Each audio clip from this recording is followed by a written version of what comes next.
Well, first and foremost, I'd like to thank you for coming on the show. I greatly appreciate it. Of course. Yeah, so I know that you're involved in a lot of coaching athletes, and I wanted to like talk to you. But before we kind of get deeper into it, I wanted to ask you how you got into fitness and training in general. Was that something that you've always done your entire life, or did some event happen in your life that kind of changed your course, your direction? Yeah, so it's actually kind of a long story, so I'll try to make it short. Right. But my mom was a figure competitor when I was a kid. Oh wow. So Okay. she was into bodybuilding when no social media was around, and you did it because like you loved it and nobody was watching you, nobody saw you get shredded, you just got shredded, you got on stage and you did your thing. And Mhm. so I watched my mom prep through a few preps when I was younger. And it was always one of those things like I was the only kid at school who had a mom that was doing that. Like nobody, people just thought it was dope that she was shredded all the time. So people would ask me like, are you gonna get into bodybuilding? Like, is that something you want to do? And I was like, hell no. Like, have you seen what they have to do? Because people don't know like the back like the background of bodybuilding and how to Right. prep that. And Mhm. so I was like, hell no. Like, if you saw that woman on a daily basis, I'm not doing any of that. And so then over time, I went into college and I was studying biology. And I didn't like looking at petri dishes all day and watching bacteria grow. And really, I was always thinking about training. And so I was like, you know what? I'm just going to go do that. So I switched my major to kinesiology and I started as a personal trainer. And I worked my way up from there, started mentoring personal trainers. And then I Mhm. started um, teaching like certification classes like ACE Fitness, stuff like that.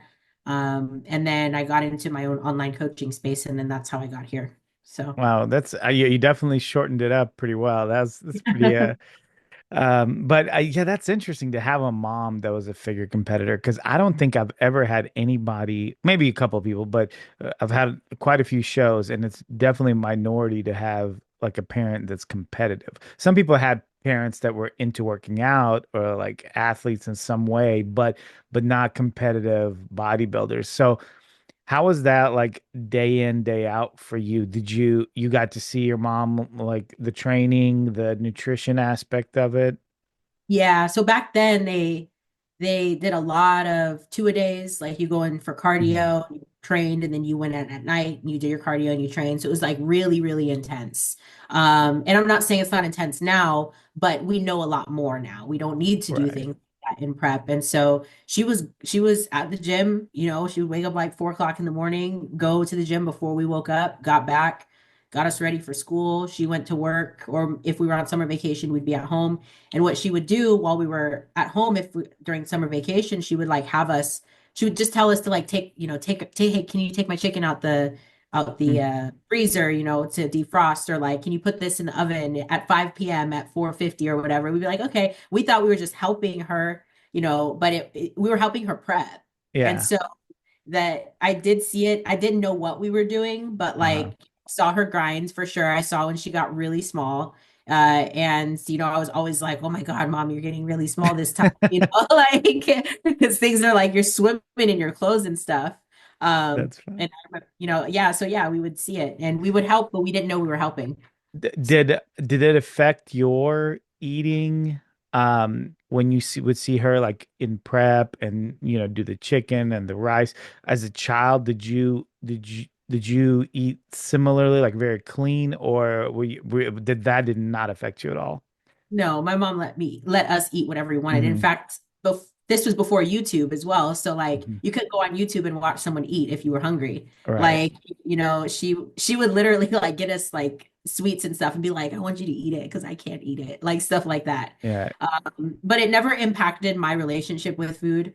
Honestly, I think I've had a pretty decent relationship with food. Hmm. I think maybe I had maybe 1 or 2 years where it was a little iffy, like when I Hmm. was getting into bodybuilding and when I started comparing, like I started getting a little older and comparing myself to other people. But like I never had the issues that sometimes I see a lot of bodybuilders, young bodybuilders have, like as they're growing up, like with all of that in their face and in their environment. So yeah, I was Yeah. pretty my mom made sure that I wasn't depriving myself of any food or any experience. Like she was like, if you're going to get into this, please do not do it until you're done with college. You need to have a Yeah. college experience. You need to experience what it is to be young because this is always going to be there. So Yeah, that's smart. Sometimes I was listening to, I don't know if you know who Chris Aceto is, but he's one of the, one of popular coaches and trainers. And his son is getting into bodybuilding. And I hear that a lot from like competitors that they're not necessarily pushing their kids into bodybuilding. If anything, they're pushing them into other things. But if their children are like show an interest in it, they're perfectly happy with like, helping them out. And so I think that's pretty cool. Like, and I think, your mom obviously had the right, formula in mind. So, she was, I think even now she's like, you're still doing that? Damn. Like she's like, wait till you're done, and I'm yeah. like, okay, I'll get done. I'll be done soon. So how is she now? Is she still competing? Is she like doing any kind of training? Is she involved in the industry at all? Not really. No, No. she's Hmm. perfect. Like she fully exited the lifestyle in Hmm. 2020 when Got it. COVID happened. Because she was just like she was working at a nutrition shop for a long time, which kind of kept her in the fold of it, where she Hmm. was seeing a lot of competitors come in and out. And then before then, she was still training people. And then she just decided when COVID happened, when she got let go from that job, just from all the cuts from jobs at that time, Hmm. for people not being in person. She was just like, you know what? I'm ready to just be done. Yeah. Like done with fitness, done with bodybuilding. And she's been like going through her own healing process because it's been 5 years now, right? Like Hmm. she's been going through her own healing process of like letting that go. Yeah. And it is a big deal when you're done with fitness, like, and it's not looming in the back of your head anymore, or even bodybuilding, it's not looming in the back of your head anymore to like get these meals or eat this way or do any of that. So she's been going through her own thing. And it's been really cool to see her do that because she's actually been able to like get to know herself differently, without that space in her mind being taken up by something she has to do on a daily Right. basis. Right. I guess there would be like a pretty big void, right? After so many years of being involved in this one thing that was constantly a part of your life, and then to have that, cut out or intent, but either you're cutting out yourself or something happens, it creates this void, that you have to fill and you have to navigate that. So yeah, I definitely understand that for sure. I mean, even I mean, she's still single. So like even her dating now, she's like, you can tell she's dipping into other types of men. Like it's Like funny. like not fit guys, is Yeah, that like, like men that not that, but it's like, I was always used to my mom being with some big dude. uh-huh. Like she's always, she's been single for a while. So like dating somebody that is in at least in the industry in some way. Right. She's not really around it, so there's not that much available, so now she's learning other people, which is Hmm. really cool for her, I think. Yeah. Yeah. Well, it's one of those things where if you try new things, sometimes it works out better for you. Yeah, Yeah, that's interesting. And she was competing when, with figure, obviously I don't know the years that she was competing, but figure and really every division has kind of changed. Everyone's gotten, bigger over the years. What do you think as a coach? Do you like the way the industry is going? Do you think, it needs to be changed or pulled back or just your thoughts on it? that's a really good question. I would say I wish that at least at the amateur level. I mean, at the IFBB too, as well. Like I wish the industry would take care of their athletes a little bit more in Hmm. terms of like what you're seeing at shows and what is delivered to them, instead of doing things like just adding on another division and calling that growth. Like I Yeah. think that instead, what you need to do is make the athletes have something to show for and be given something that helps the craft of what they're doing and motivates them to bring better presentations. It's obviously not like super healthy to like go and compete, and so you make a lot of effort to do these things, right? Hmm. And I feel like the industry will just do things out of business purposes instead of Right. looking at it as, something that if you want more business and maybe we need more spectatorship and we need more people to like want to come and see these things and be interested in them. Hmm. So that means we need to like, what is it called? Put more red tape around like boundaries when it comes to who's actually competing instead of just having anybody come and compete. So I think that if Right. there's anything I would like to see, which they used to do that based back when my mom was competing, because I used to see it, Hmm. where they would take care of their amateurs. Their amateurs had whole careers, Hmm. like, and that's not, you don't have that now. You got to do so many things for you to be, you got to coach, you got to like, be a competitor and do a bunch of things to make a living doing that as an amateur. And I think that even at the IFBB level, I just wish they would care for their athletes a little bit more.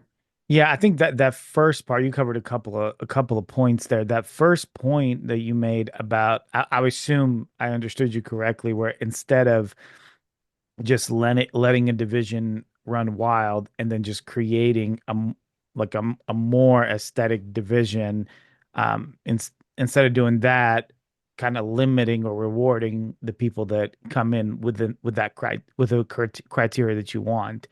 Yeah, Um, yeah, I mean, I think the problem comes in where it's tricky is if, especially on the amateur level, is if you have like, let's say, five competitors, and the the one that's the most shredded and the most built might not necessarily fit the division, but they're also the best there. They're like the best the most in shape, the most developed. And then it's like, well, do you reward them or do you reward the next person that's not as in shape? And it's so it gets tricky, but what do you think about this the fit model division that they have going on? Do you have like clients that are jumping into that, or what are your thoughts on that? I do not currently. Hmm. I'm not marketing that because it's not really something I want to coach. I'm just being Okay. honest. I'm Hmm. just being honest. Like Sure. I'm very old school. I like obviously my mom was a bodybuilder and there's a certain way I believe bodybuilding should be. It should be Hmm. bodybuilding.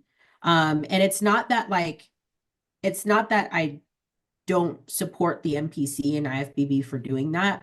I get they need to do things for business purposes, but I myself, as a coach, I'm not going to market something that like I don't necessarily want to coach. Right. So like if I get an athlete and they're like, "Hey, I really want to work with you. I really want to do the fit model division." I'm definitely going to think about what I want in my values as a coach and just say, hey, like there are probably other coaches that will take you. And it doesn't mean that like I have any bad feelings. I just know what my definition of bodybuilding is. And I've definitely prided myself on being real and not just a business person. Right. Um, so, it could change in the future. I don't know, but that's not something that I've marketed on my roster for sure. And there have been some of my athletes that have asked about it, and I've told them like, I support you in whatever you want to do, and I'll coach you however you need, Hmm. but it's not something I'm going to push you to do. I'm not like, yes, do the fit model division. I'm going to want to do something a little bit more than that. So, Yeah, yeah. I mean, I guess from my understanding, it's supposed to be like a softer version of bikini, which mhm. is already like a lower level muscular division. So I think a lot of people have the same view as you. I mean, I think it's split, but there's definitely people that have the same view as you, as this is strictly a business decision where, it's getting more, like, I guess, the butts in the seats and more competitors paying for their NPC, cards or whatever the case may be.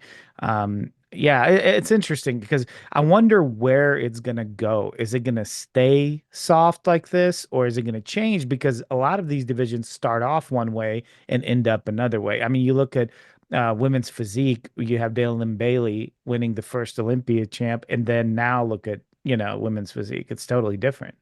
Exactly. And that's what I was going to say. I said it depends on where it goes too. So it's like, but it again, it's tough because it's just bringing more people or more competitors to the stage. We don't know how it's going to affect everything. Um, we don't know how it's going to affect the population of bikini competitors that are currently bikini competitors that are going to go to the Sure. fit model because they can't, if they're going to compete in the fit model division, from what I understand, they can't cross over to bikini. That's So my like, understanding too. yeah, Yeah. like you can't. So we'll see. But I definitely, my definition of bodybuilding is not fit model. Um, it's supposed to be something that's challenging. And I'm not saying that fit model won't be challenging, but I think we could have done more so something like a transformation division where Hmm. like, you're rewarding people for a transformation, but like they're not becoming IFBB pros from that division. Right. I 100% do not agree with giving out pro cards for the fit model division. I Yeah. just, no, like, and You on just top, go sorry, ahead. Go ahead. No, I'm sorry. Go it- ahead. what is this? The seventh division for women, the Hmm. bodybuilding. Yep, it's like the seventh. Why do we have seven divisions? Like, you know what I'm saying? Yeah. Yeah. Yeah. I mean, I mean, again, going with the business side of it, I think most people love to see women more so. I mean, obviously there's a big draw for men as well, but I think in general, the population loves to see women.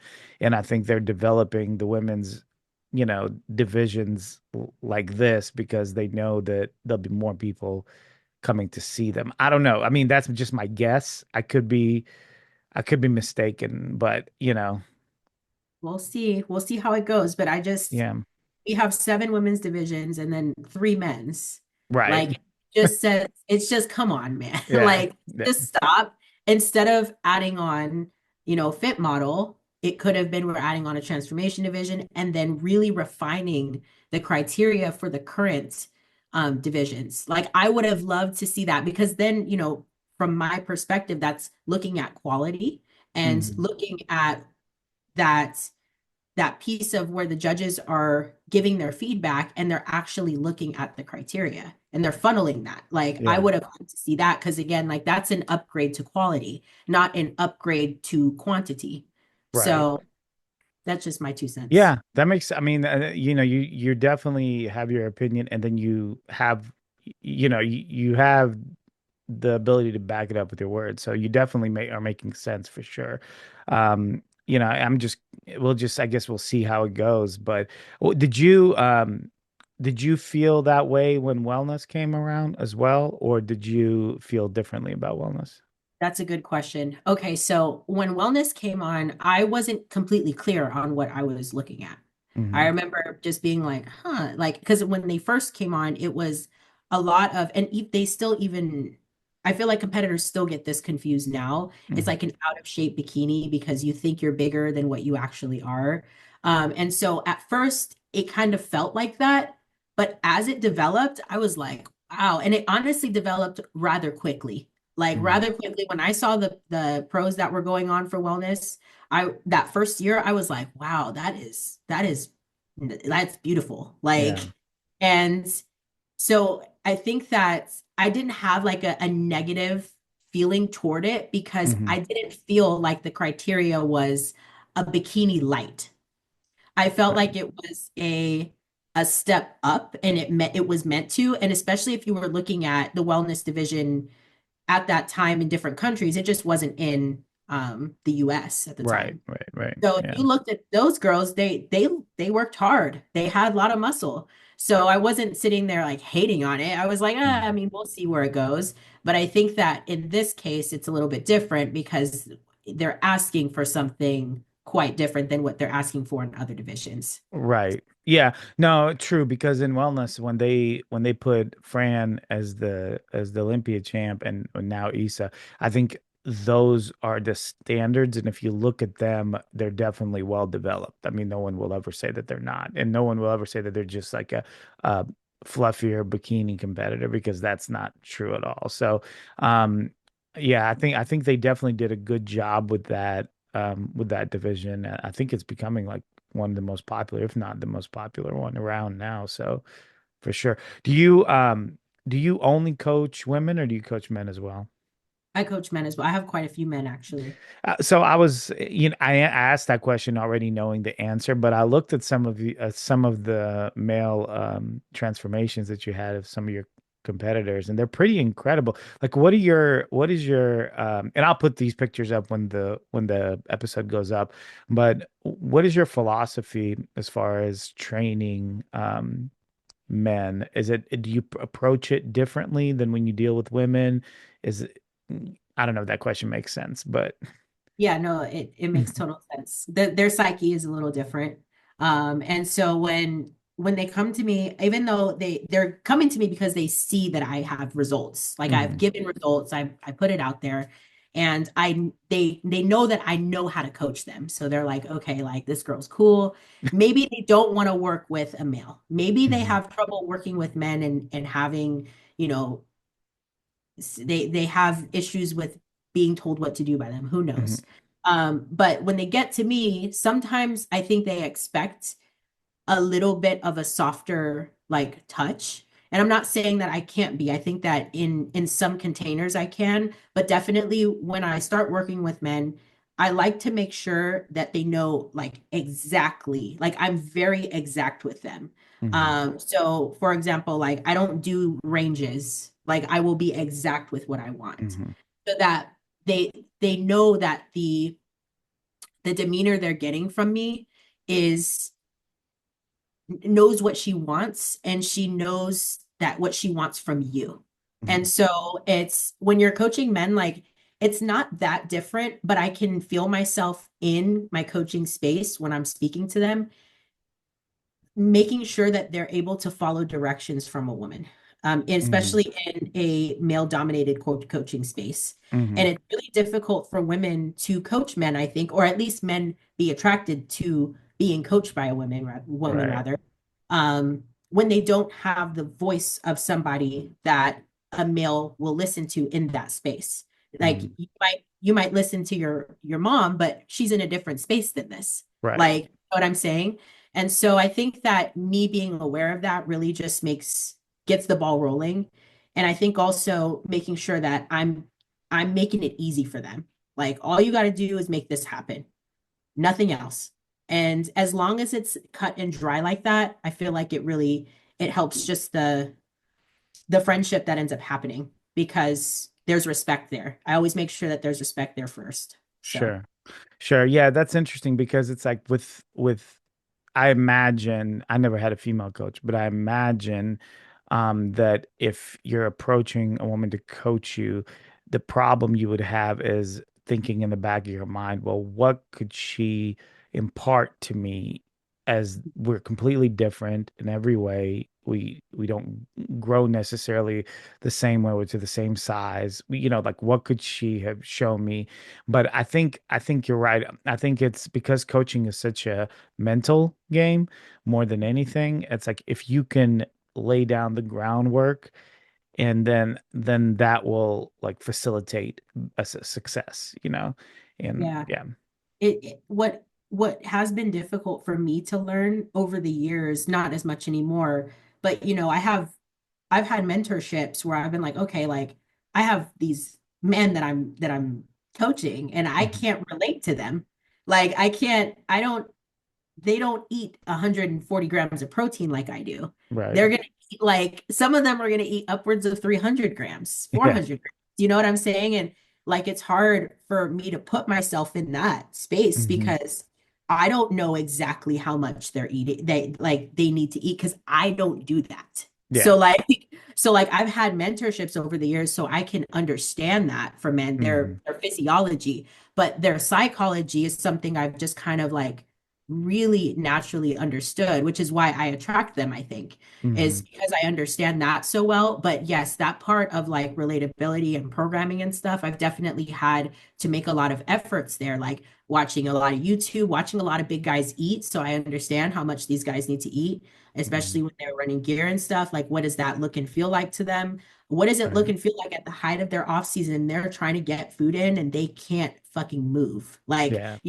how do I help them psychologically through that? Yeah. And so just like understanding all of these variables that most women don't think about when they're coaching because they don't have to. I just really Mhm. care about my clients. So I put that best foot forward to Yeah. try to. Yeah. I like I said, I was just looking through some of your pictures. I mean, you had tremendous success with men too. So like it's amazing like what you've been able to, bring to the stage with some of these shots that I'm seeing. So it's pretty incredible. Obviously what you're doing is successful. Yeah. Yeah. So you did mention something I kind of wanted to touch on. I touched on it with a couple of people in the past, actually recently. And so the cycles that are being run, if we go back to women, what do you think? So I had a guest on, and she was in the wellness division, and she was talking about how a lot of these girls are running major cycles. You know, what do you think? Do you think it's just part of the sport and it's necessary for these women to run these gigantic cycles, or you think they're just overdoing it? Because there's definitely, I mean, there's no question, there's definitely consequences for that, especially for women. Like, what do you think about that? Yeah. So what I tell people usually, like, because I talk about gear and PED use very Hmm. casually. Hmm. I'm super casual about it. I don't care what you think about it. I don't care if you're a normal pedestrian, you don't know what bodybuilding is. I'm gonna be like, oh, hold on, I gotta go make sure I take my shit. Like, I don't care because it's a normal part of my life because I'm a bodybuilder. Hmm. And so yeah, and it's part of bodybuilding culture to use PEDs. It Hmm. is. I mean, it's not everyone's culture, like, but part of the upper echelon of competitors, yes, they are using PEDs. And women are using a lot of PEDs because they want to be in that upper echelon. Do I think that it's absolutely necessary for everyone to be running a crap ton of gear? No. I definitely think that there's a smart way to go about it. In fact, the best physiques, they're running just enough to give them what they need so that they can grow and their physique and their health stays pretty, so their body stays pretty. Does that make sense? Right. Um, Yeah. so, but there is a point like where if you want to go all the way and like you're trying to make it to the Olympia, yeah, like that might be necessary. Mhm. And so you have to think about the risk versus the reward. If you're like myself, who might work really hard, but I'm not entirely genetically gifted. I am 30 years old now. I'm probably not going to the Olympia. Like, and I know that, and I'm very honest with myself about that. Plus, I have so many other things going on in my life that matter. I shouldn't be doing that Hmm. because the risk for that is not going to give me what I want. Like I have Right. too much, right? But if you're a person that is like, that is all you focus on and that is all you that and you have a good shot and people are giving you a lot of good feedback and you have good people in your corner that are like you can do this and maybe you have a really, genetically gifted physique, that's a different story. So I Yeah. think that it really is case dependent, but overall, I always tell this to people, PEDs are part of bodybuilding. Yeah. You're gonna be dipping into some stuff. It doesn't mean you're gonna be dipping into like a gram of gear a week, but like you might do a little bit of Anavar like during your peak week. You might, Yeah. you might. And so it's just something to think about because cosmetically, like it's needed in some ways, in some ways. Yeah, I mean, definitely, I think it's almost impossible, if not truly impossible, to get to higher levels without the use of them. I mean, I think everyone kind of understands that, but I do um, kind of like the fact that now people can speak about it without having you know, as much of an issue. Like in the past, no one would say anything and people were so confused. And Yeah. now, now people are a little bit more open. There's podcasts that talk about it, like this one. There's others that, that talk about it. Coaches are freely talking about it. And I love the fact that you were talking about how you don't necessarily, you're not like pushing it, or you're not like, it's understood as being a part of it, but there's way more involved than just that, and I think that's important. Um, as far as like how much gear is being used, I mean, I think that's an individual's choice. No one can make that decision, for Yeah. anyone else. It depends totally, especially for women. Like for me, I have my non-negotiables about side effects that I won't go past. And like Hmm. my coach knows that. I tell him like if this starts happening, nope, no more. We're not Yeah. going any further. We're stopping the cycle and I'm healing myself until I'm ready for another one. You know what Yeah. I'm saying? So like everyone's different. Some women are cool with certain things happening to them because it Yeah. happens. Um, but I think that as long as you're pretty solid as a woman on like what you're okay with, like some women are just they're okay with sides, but they're not okay with not having kids at some point. Hmm. So like how are they going to maneuver that piece if they end up wanting kids? So it's just all about what you want and just making a lot of good planning and figuring out what you need during that time. Yeah. I know that a lot of your fitness journey, so to speak, is a coaching journey. But we did just talk about, competing and so forth. What are your aspirations as far as on the stage? Oh man. Okay. So I really used to want to be a pro, Uh-huh. and I'm not saying I would love to have IFBB pro in my bio. That would be sick. Hmm. You know what I'm saying? But it's also like I've gotten so deep into the coaching fold at this Hmm. point that I don't even I was just talking to my friend about this today. I don't even know if I would have time like Right. to do that. Like because when you're supporting people like me who compete and do that, like it's a lot of energy to give them. And so you want to be able to give them all the support that's necessary so that they can be successful.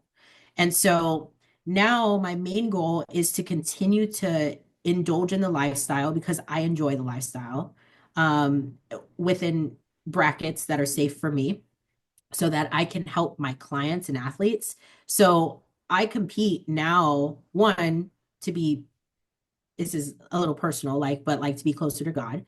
Hmm. Just because I do feel like the aspect of properly taking care of your body, planning, fasting, stuff like that. And I'm not talking fasting from food, but fasting from other things in Right. your life does bring you closer to God. So that's one. But then also that relatability piece, like to my clients matters. So I do plan on competing next year. And Hmm. every time I've competed since I've been a coach, it's been about learning. It's been about what am I doing in this prep and how can I apply it to my athletes after this? Hmm. How am I feeling right now so that when my athletes get to this point, how do I support them? How am I supporting myself? So, like, my aspirations are a lot of learning. And yes, I absolutely want to do well. I don't want to get on stage without winning. And I want to be very competitive, but my love and my goal here is to make sure that I'm relatable to my athletes. So Yeah. Yeah, I could see that being a good goal to have because they can always say, or you can always say, I guess, that I've been there, I've done that, I know how this feels, as opposed to just conceptually knowing how something feels, you know? I know a lot of coaches that coach clients that have never been on stage and they don't know what it feels like. Like they don't know what it Hmm. feels like when they get to that like gutter place and they don't want to do anything, or they don't know what it feels like to have a 9 to 5 job and have to do however much amount of cardio and you can't even like fucking focus when you're in your meetings with your staff members. Like they don't know what it feels like. And I'm not saying they're not good coaches. It's just they lack that piece of relatability where they can actively support someone through those times.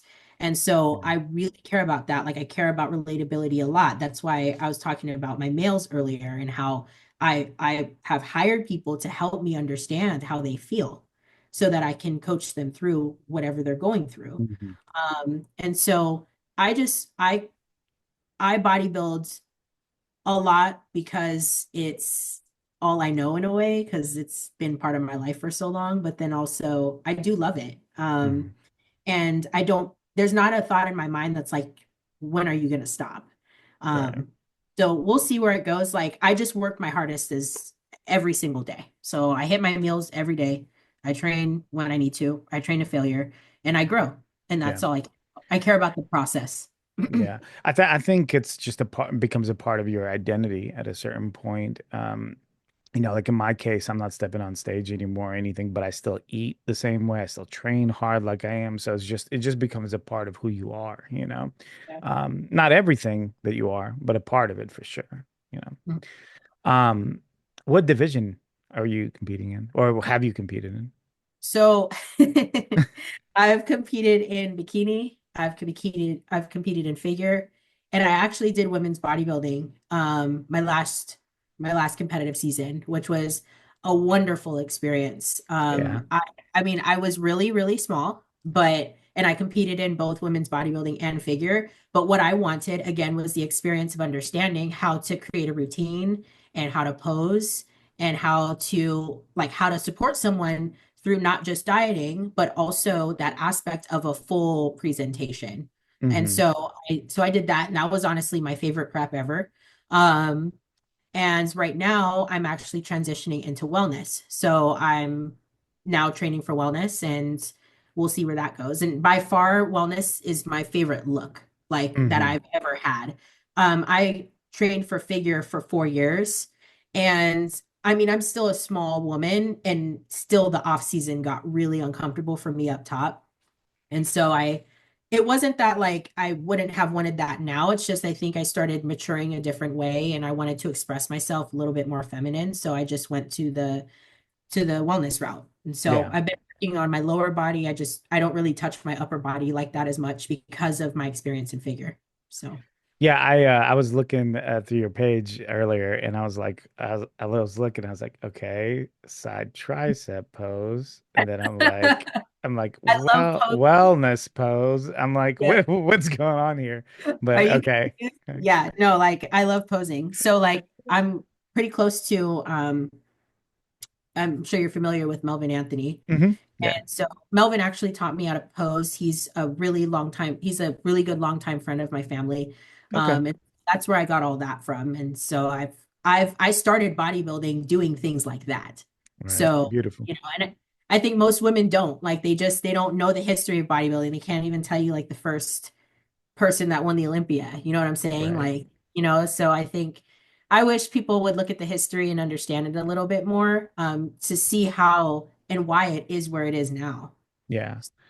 Yeah, I think you're right about that. I think the history aspect of it really is elusive to a lot of people because they come in and they're looking at the Chris Bumsteads, and they're looking at the Samsons now, and it's like you would benefit so much more if you just look at the history of bodybuilding, because there's so much progression that happened, and different Olympia champs brought different things to the table, and where it was and where it is, and it's just so much. It's so interesting to me. Like I'll even though I have my own podcast, I'll listen to podcasts like all day long about bodybuilding. It's sometimes before I go to bed, I'll just put it on. I'll just be like listening to it and fall asleep to some. So Yeah, it's just so fun for me. But yeah, I mean, people are different, I guess. So yeah. but anyways, Brittany, thank you so much for coming on the show. I greatly appreciate it. I know you're very busy, so I know your time is very valuable. Thank you so much. I appreciate you. Thank you for Yeah. having me. Yeah, of course. If anybody wanted to reach out to you for either more podcasts or coaching, like what would be the best way for them to do that? Yeah. So my Instagram is Brittney Justice, Brittney, and then Justice with two E's at the end, and you'll find me there. And you can hit me up on Instagram anytime. Okay. And guys, I'll link Brittany's Instagram and all the pertinent information at the bottom to make it easier for you to reach out to her. Thank you again, Brittany. Take care. Have a good night.